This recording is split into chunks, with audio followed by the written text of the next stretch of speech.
We're joined by two former Trump White House insiders who know Cassidy Hutchinson very well. Former White House Director of Strategic Communications, Alyssa Farah Griffin, and a former top aide to Vice President Mike Pence, Olivia Troye. You and Cassidy Hutchinson are close, so you have actually spoken to her. I knew nothing about her. I'd never seen her speak other than in the deposition. She was remarkably composed and credible, and I think her testimony will be very impactful. How is she doing? She's doing great. She's in good spirits. I think the magnitude of the moment has certainly begun to dawn on her and how significant of a role she's playing in American history. She's somebody who I would have trusted in any scenario to keep their word, to get a job done, but she's always been a behind-the-scenes player. So to see her front and center with millions and millions of people watching and to maintain such poise and confidence doing what dozens of people twice her age, three times her age are too terrified to do, refusing subpoenas, not showing up, was remarkable. It was inspiring, honestly, as a woman to watch. I don't even know what the biggest takeaway from today was. I had a sense of what she was going to say. This went far beyond anything I knew of. From the fact that she confirmed the former president wanted to see more violence on January 6th. He knew there were weapons and he wanted to see them used. To wanting to take over the beast, his car, and potentially drive it to Capitol Hill. I mean, she painted a picture of what was even worse than what I knew when I resigned in early December of 2020, which was a man unhinged, out of touch with reality, and with advisors around him seemingly doing nothing to stop it. You were in the room, Olivia Troye, and I want to play one of the most shocking moments from the testimony today, in which Cassidy Hutchinson is describing. She's at the little staging area at the January 6th rally, the quote-unquote Stop the Steal rally, with Donald Trump. He's frustrated because there isn't as big a crowd as possible, and he's blaming that on the magnetometers. So we're going to play that, and then I want to hear what the response was like for you and others that you were sitting among in the committee hearing when that happened. And he felt the mags were at fault for not letting everybody in, but another leading reason, and likely the primary reason, is because he wanted it full, and he was angry that we weren't letting people through the mags with weapons, what the Secret Service deemed as weapons and our weapons. But when we were in the offstage announce tent, I was part of a conversation. I was in the vicinity of a conversation where I overheard the president say something to the effect of, I don't effing care that they have weapons. They're not here to hurt me. Take the effing mags away.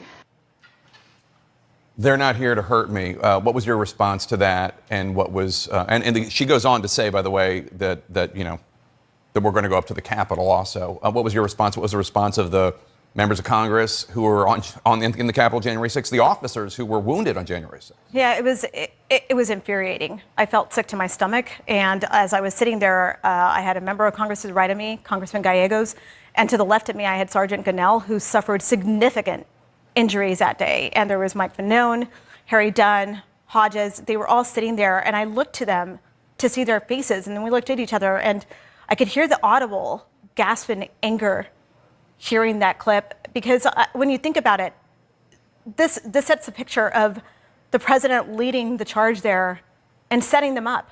And that was something that was said right there as I was sitting there.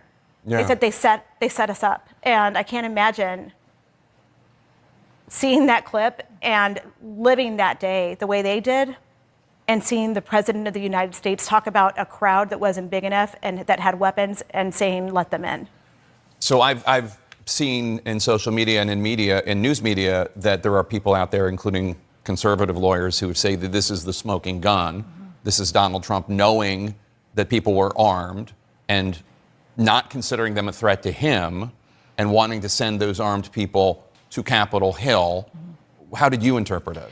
I agree with that. I think the Pat Cipollone quote, which I don't want to botch, but essentially saying why he shouldn't drive up to Capitol Hill because you would have committed a number of felonies in doing so, or crimes in doing so, was very significant. And I think that also speaks to why, frankly, Pat Cipollone's not come and testified before the committee. But I expected this hearing to really go after Mark Meadows, and it certainly did that. It certainly put him in hot water. But this tied it directly to the former president, talking about the knowledge he had of the danger he was putting people in at the Capitol, and his own vice president, who he knew was there. He was fine with people with weapons going to Capitol Hill. So just the quote that you were referring to is Cassidy Hutchinson testifies that she hears the White House counsel, Pat Cipollone, and once again to underline, loyal Donald Trump supporter. You have to be the White House counsel in December and January 2020, 2021. He says to Cassidy Hutchinson, don't let the presidential limo, don't take Donald Trump up to the Capitol. Do not let that happen. Quote, we're going to get charged with every crime imaginable if we let that happen. They knew, and he still wanted to go forward. And then again, this incredible scene of him reaching over the wheel of the Beast. I've been in the Beast. This is a massive vehicle. He's a huge man. He's 6'3", 6'4", physically trying to take control of the car. This is a man detached from reality. And if today's testimony does not make some Republican members of Congress and Republican voters change their mind about this man, I don't know what will, because it was pure insanity. And at the end of the hearing, Liz Cheney, the vice chair, again, a very conservative Republican. They're all Republicans. I know, and not just Republicans. Loyal. They're all very conservative Republicans who supported Donald Trump's election in 2016, election in 2020, et cetera, et cetera. But she reads some witness unnamed witness testimonies, basically sounding as though Trump world is reaching out to them and saying, "You better not say anything bad about us." Before the committee, whether behind closed doors or in front. And the suggestion was that it was witness tampering. Do you know anything about what's going on behind the scenes? Have you heard any stories like that? And either way, what's your reaction? Yeah, I'm not surprised to hear that there's intimidation of the witnesses and bullying. I mean, this is how these people behave. And so I think that it's certainly something that the committee should be investigating and looking into. I think, I think they've made reference to that they are going to look into this. And I think, given Cassidy Hutchinson's bravery today, I think they owe it to people like her and others who told the truth, who went on record, while all of these other cowards stand by and allow this moment and continue to enable this danger that continues across our country and America. What is it like for you guys? Because I can't ask Cassidy Hutchinson this question, but she's in the same group. What is it like for you guys to be former members of MAGA, which claims to be a bunch of alphas who think they're so manly and heroic and virile, to be young women who are showing more courage individually than almost every House male Republican, almost every Trump White House administration official, certainly more so than Cipollone, who sounds like he was trying to do the right thing but won't come forward and testify, Mark Meadows, et cetera. What is that like? Well, I'm so in awe of both Cassidy Hutchinson, Sarah Matthews, people who have come forward. But I'll also say this. It's kind of surreal to watch as somebody who worked for Trump and believed in part of his agenda, and someone like Cassidy, who was a loyal foot soldier.